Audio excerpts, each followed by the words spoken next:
Hello guys, long time no see. Recently I've been very busy and didn't have much time taking photos.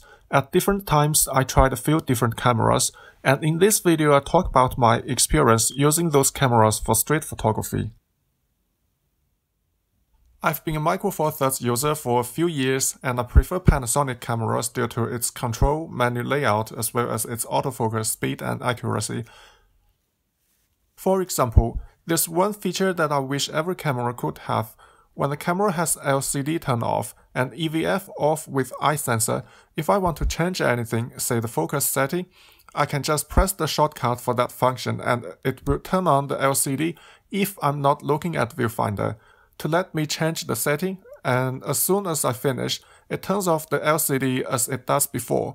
If you don't realize how handy this is, let's do the same thing on X Pro 2.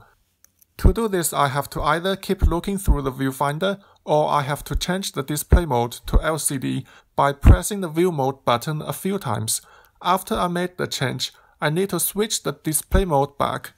I know that Fujifilm and Panasonic have very different philosophy regarding camera control, but this has nothing to do with that. It's just a thoughtful way of designing user experience. By the way, Leica M10P has similar way of control. I haven't used earlier Leica models, so I don't know who first introduced this and who possibly copied it from the other.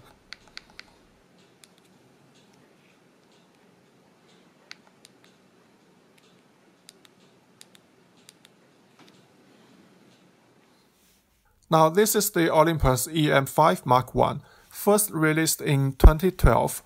I bought it second-hand and the price now is cheap enough that if I sell it later, I may even earn some money.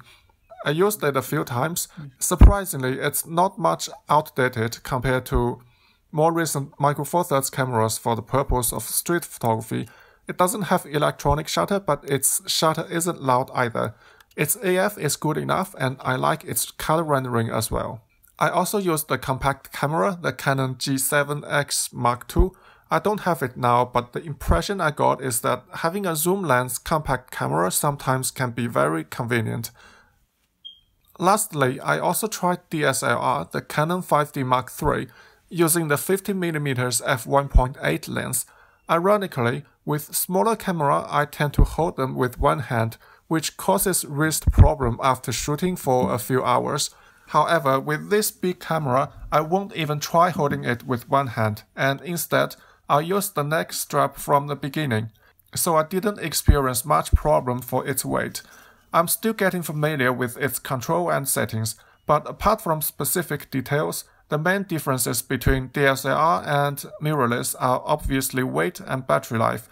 DSLR is big and heavy but with good battery life, whereas mirrorless can be small and light, but their batteries aren't as good. I think most street photographers prefer small cameras, and they don't mind carrying a few extra batteries to overcome the short battery life. After all, they all produce good images if used in the right hand. So which one suits you better? Please leave your comments below and subscribe. See you next time.